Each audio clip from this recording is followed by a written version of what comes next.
quand il y a un coup d'État, la CEDEAO ne regarde pas les raisons pour ces coups d'État. C'est le principe qu'on impose les sanctions immédiatement. Les relations entre le Mali et la CEDEAO ont toujours été très bonnes.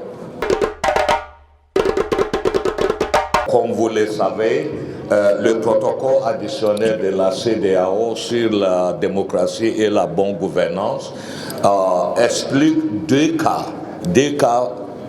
principaux de la prise de pouvoir anticonstitutionnel. C'est des coups d'État d'abord par les militaires et aussi c'est le maintien de pouvoir par voie anticonstitutionnelle par les présidents démocratiquement élus.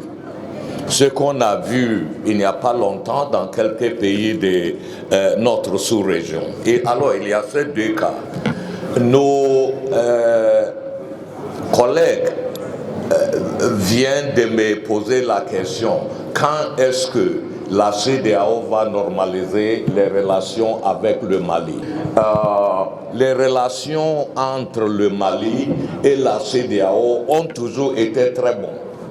Même sous des sanctions sévères, économiques et financières, on maintenait des contacts au niveau des médiateurs et aussi la présence de la CEDEAO dans le pays, avec bien sûr nos partenaires, l'Union africaine et aussi l'ONU.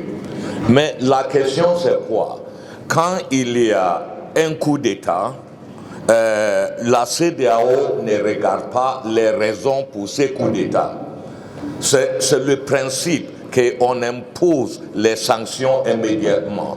Mais ça ne va pas dire qu'on ne va pas, n'est-ce pas, accompagner le pays pour, n'est-ce pas, la restauration de l'ordre constitutionnel. Alors, la suspension des pays